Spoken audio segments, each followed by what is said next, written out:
podcast contains descriptions of death and violence that some listeners may find upsetting. Hello from all of us at the 6 o'clock knock.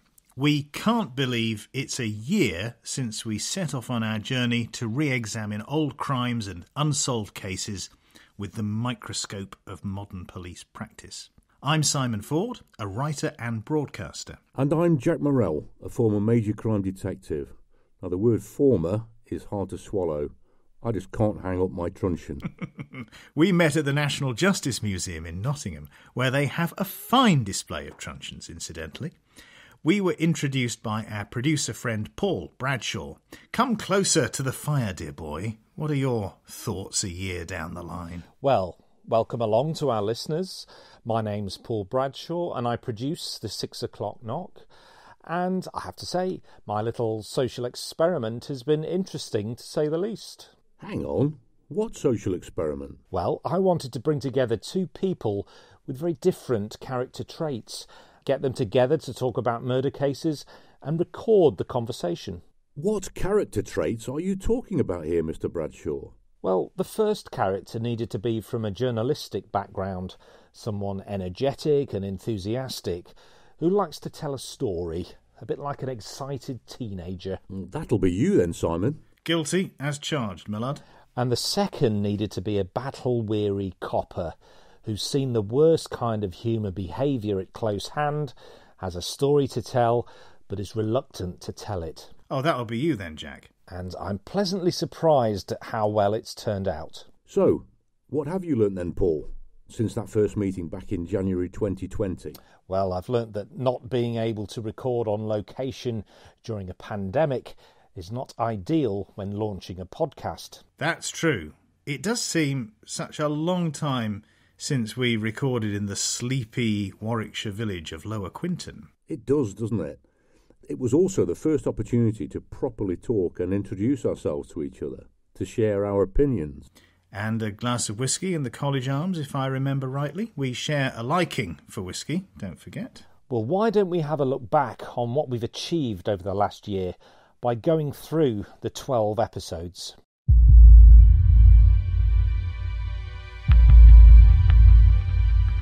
Episode 1, The Valentine's Day Murder. Why do rural communities close ranks when tragedy strikes? It's Valentine's Day, 1945. A farm labourer is dead. His throat has been slashed and his neck pinned to the ground with a pitchfork. We travelled to rural Warwickshire to consider why his murderer was never brought to justice. This was a grisly one and no mistake. The murder of Charles Walton on the slopes of Meon Hill. It was clear who done it, and we concluded how the guilty party got away with murder. My memory was how insular the village of Lower Quinton seemed. As a former cop, I'm used to being seen a mile off, but when we parked up, we were next to a church. Do you remember? Yeah.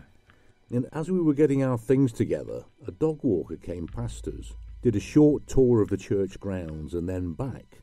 She'd come out to see what those strange men were up to, no doubt.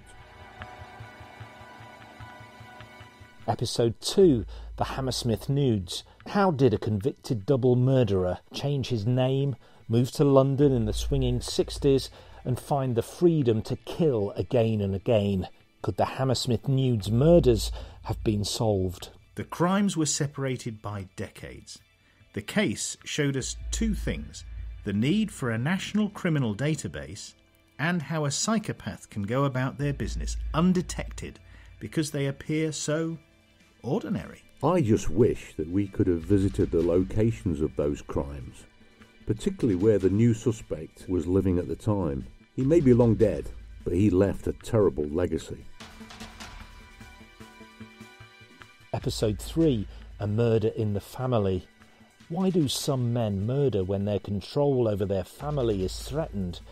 In this episode, we examined a recent case in Australia and compared it to two British cases, all of them leading to catastrophic and unimaginable consequences. Now, this was disturbing, not least because that theme of coercion and control would reappear time and again in later investigations. You're right, and I remember it being a really difficult one to research and discuss in detail. Even as a battle-weary former copper, this was the first episode where we looked at cases of a father killing members of his own family, wasn't it? Yeah. I just found it hard work, but a glimmer of hope that the law is changing. Episode 4, Fetish Murders.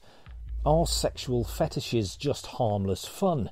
We looked at a case from Yorkshire, England, where a man's unhealthy obsession with shoes led him to murder a complete stranger. This was a case I covered as a BBC reporter, the murder of Wendy Speakes. It took 6 years to catch her killer, Christopher Farrow. He was snared by advances in computer technology and DNA analysis. He had an application for parole turned down just in time for Christmas last year. It was a case I knew very little about. It was good to review it and think about the attitudes to sexual fetishes. It was also good to see someone snared by an off-duty cop too. A great result. Episode 5, The Green Bicycle Murder. Can your social status help you get away with murder?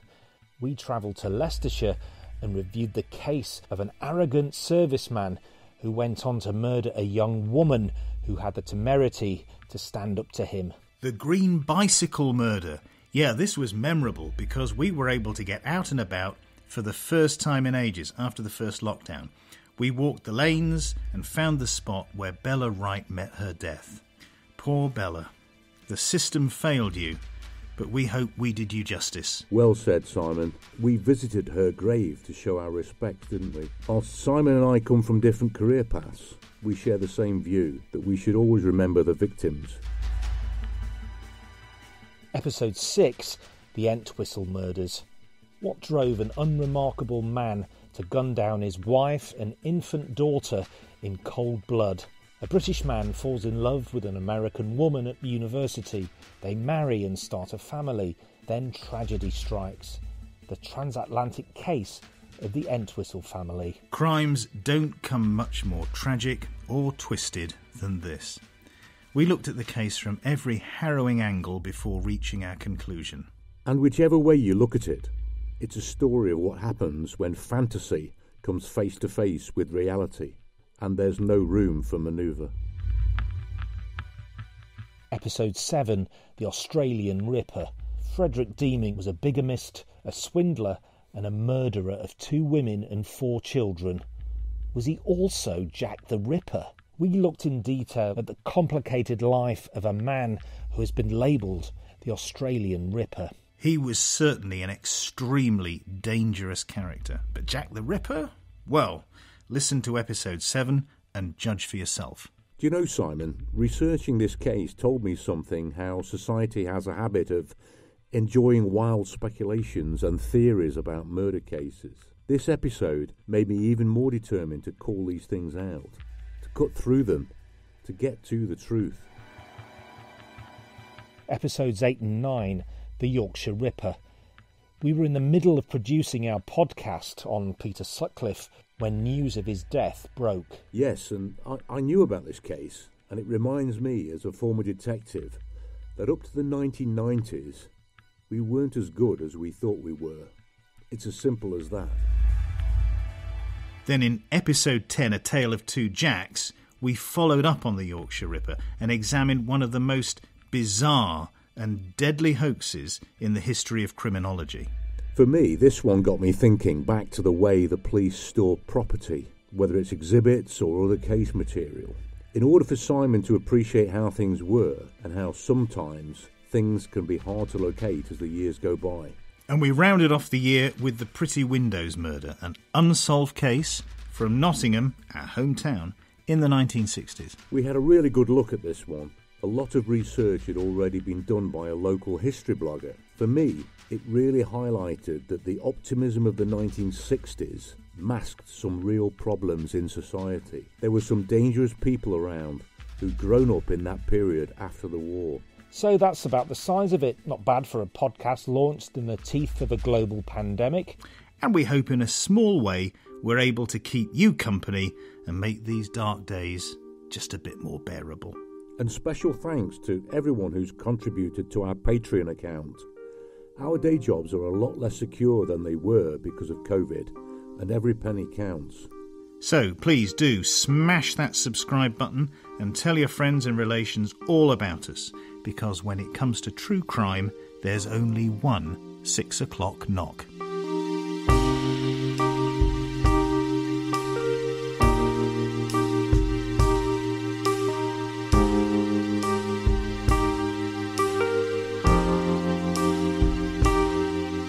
The 6 o'clock knock is presented by Simon Ford and Jack Morrell and produced by Paul Bradshaw and is available on every major listening app.